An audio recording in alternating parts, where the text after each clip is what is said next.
Carter Brown Mysteries.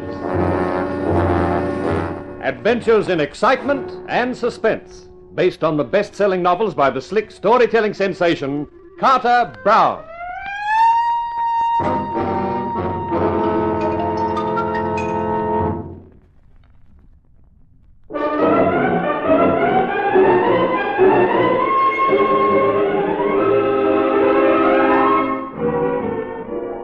How do you do, ladies and gentlemen? This is Carter Brown with another of my stories for you.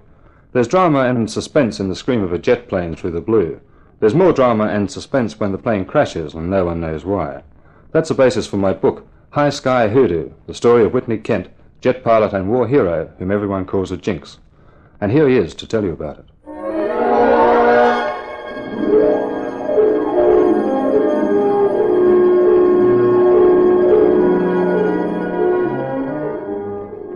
It was great to be back, to be standing in the sunlight with the sight and sound and smell of aircraft all around.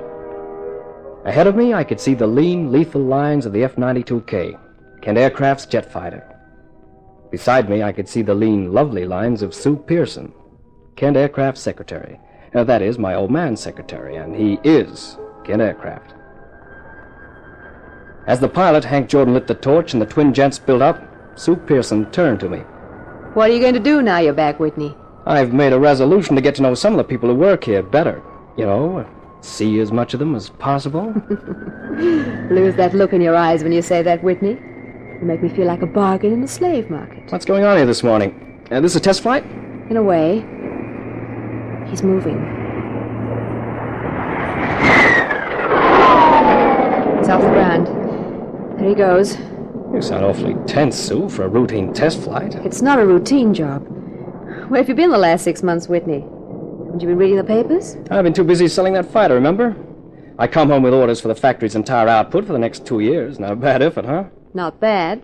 Just wasted. What? Didn't you know that all F-92Ks have been grounded for the last 6 months? Grounded? Oh, didn't your father tell you? I saw the great Chuck Kent for exactly 5 minutes yesterday. He said hello, and he was busy, and he'd talk to me today. You know how well we get on. Whose fault is that? Skip that. I want to know about this grounding. Why? What happened? The Air Force took delivery of a dozen. 5 crashed in 1 week. 5 men killed. What went wrong with them? No one knows. They think it's got a jinx. And what's that one doing up in the air now? Gene Latimer and his boys went over with a fine micrometer or something. They worked on it for 6 weeks. They say it's perfect. We're finding out now if they're right. That explains the little huddle over there. The old man, Latimer, Jim Berg. Jim's been guarding the hangar as if it were made of rubies, using every trick he ever learned in the FBI. And the fourth guy'd be the Air Force observer, right? Yes, Colonel Creston. Well, let's go over and join them. I don't think that'd be a good idea, Whitney. Why not? Well, I told you they think it's got a jinx, and... And they figure the jinx is me? You crashed the very first F-92K, didn't you? And you were lucky. You walked away from it. I didn't walk away. I was ejected away. But you're around now. 5 other pilots aren't. Of all the... I'm not the first guy to bend a plane on a test flight. Since when was it a test flight? You were higher than a kite, Whitney, and you know it. So I'd been drinking. I'd like to know just how many guys in Korea flew down Mig Alley without ever having an alcoholic blood count. So that's the way heroes are made. Is that how you collected your 10 MiGs? Stewed to the gills? Sure. I was always plastered. That's how I got 10. It was really only 5, but I was seeing double. Witty Whitney. Jordan! Jordan, answer me! Is anything wrong? Something's happened. That's Gene Latimer on the VHF. Jordan, answer me! What's happened? It's nothing, Sue. Jordan's radio's packed up. That can happen any time and often does. Latimer's feeling the strain, that's all. He's all tensed up, I guess, and... There's the boom. Yeah. Jordan's gone through the sound barrier. He must be diving to do that. The F-92K's not fast enough to crack the barrier at level flight. Can you see him? No, I can hear him, though. There he is! Latimer's seen him. I have too, and he's... Get on. Get on, everybody! He's going to crash! The wings! They're coming off! He'll hit any second!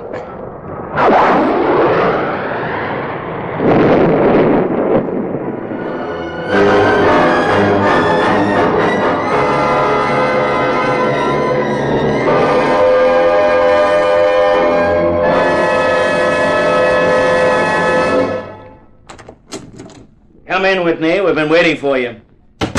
Case of let's all gather around the conference table, huh? That's right. You know Gene Latimer, of course. So these two gentlemen have been new to you, Milton Moore. How do you do? And Owen Hallmeyer. Hello. They've recently joined me, Whitney, as fellow directors of the company. Now, what we're here for is to find out what's wrong with the F-92K. The Air Force recognizes it as a good fighter. They'll buy it, but without any bugs in it.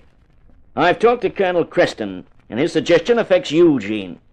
He admits you're a brilliant designer, but he thinks maybe the fault is some little thing that you may have been too close to pick up. In other words, an engineering mistake. Hasn't the good colonel thought of sabotage? Sabotage with the other 5, too? In places that range from Los Alamos to Detroit? Why not? I checked that plane nut by bolt. There was nothing wrong with it.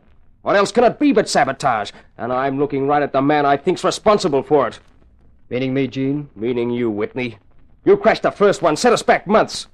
What did you do to it this time? Now, hold on there, Gene. I questioned Jim Berg, our plant security man, about that. He put seals on the hangar and had guards watching it all night. Chuck, if I can interrupt right here. Sure, Milton, go ahead. Accusations and suppositions will get us nowhere. Then I say let's call in the police. No, Mr. Latimer. In my opinion, that would be fatal. It would completely destroy confidence in Kent Aircraft. Now, Mr. Hallmeyer and I, as co-directors with Mr. Kent, are concerned with facts. Sure are. And with profits. We're not in this for sentimental reasons. And facts are just what we haven't got at the moment. Now, immediately I heard of the 5 crashes out of the dozen planes the Air Force took, I embarked on a certain course of action. I called in the Blue Circle Detective Agency from Los Angeles. They have a fine reputation, and I asked them to conduct an investigation. Without discussing it with Owen or myself? Yes. I thought I was justified. And in view of this morning's tragedy, I think I was right. But, of course, I'll abide by my co-director's decision before going any further. Well, I guess it sounds all right to me. I say go ahead. What do you think, Owen? It's a bad business altogether. Sooner we find out, the better, and there's not much use having the police snooping round if there isn't any sabotage. Be the very worst kind of publicity. I'm glad you agree with me. Meanwhile, Mr. Latimer, you will, of course, devote your attention to checking on Colonel Creston's idea. Yes, I'll go over the next one personally, even though I think it's a waste of time. The boys around the factory say there's a jinx on the F-92K, and for my money, that jinx is our war hero here. I've had about enough, Latimer. You're accusing me of murder. Murder? Sure. If that plane was sabotaged, then whoever did it killed the pilot, Hank Jordan, as surely as if they put a knife in his heart.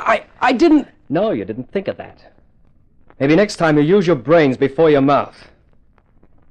I think I'll be moving along, gentlemen. Nobody needs a salesman right now, I take it. No, you can go, Whitney. I thought I'd move out of the hotel into the old beach house if you're not using it, Chuck. Yeah, sure. Come up to the house for dinner tonight. Well, You'll be welcome. okay, I'll see you then. So long, everybody.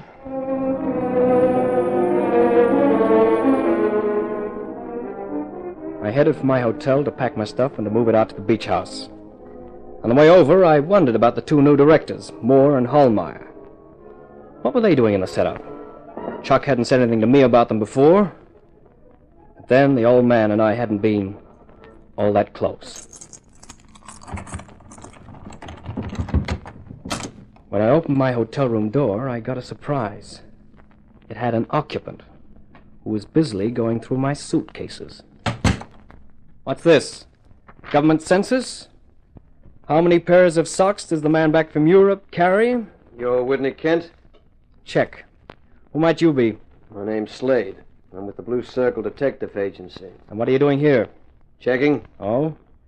On whose orders? My boss, Mr. Van Eyck. And who gave Mr. Van Eyck his orders? That I was to be included in the investigation of Kent Aircraft. The new director, Mr. Milton Moore? Look, I'm just doing a job. The wrong job, Mr. Slade. Out. Now, wait a minute. I said out, and I meant it! We're a hard-headed clan, the Kents, and we use our heads right in the other guy's solar plexus. That's the Kent guided missile known in barroom fights from Tokyo to Busan, Mr. Slade. You... Don't move. Get your breath back. And I'll get my cases and go. I was leaving anyway.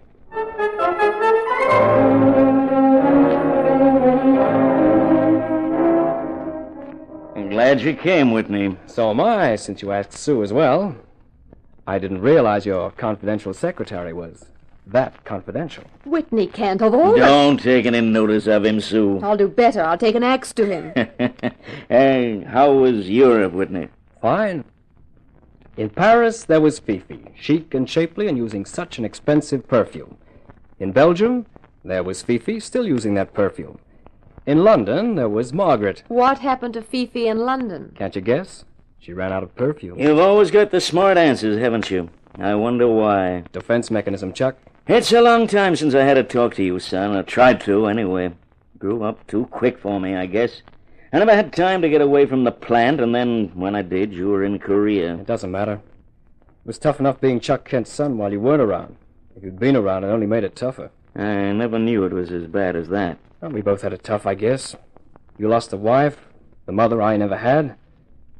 It's old history, Chuck. Let's skip it.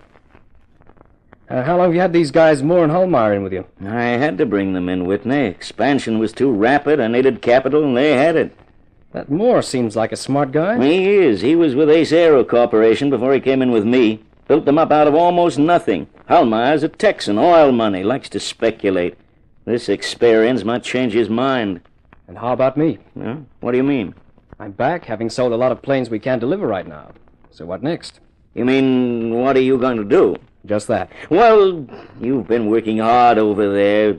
Take a rest, Whitney. 3 weeks vacation at least. We'll talk about it after that. Thanks, Chuck. That's all I wanted to know. Oh, what's that supposed to mean? I couldn't help wondering if you subscribed to Gene Latimer's theory that I'm responsible for sabotaging the F-92K. Now, wait a minute. Obviously you do, otherwise you wouldn't have suggested that vacation for me. Whitney, you're wrong. I don't think so, Sue. You don't mind if I don't stay for dinner, Chuck? It'd choke me. I leave you with one statement. I'm going to find out what's wrong with the F-92K if it's the last thing I do.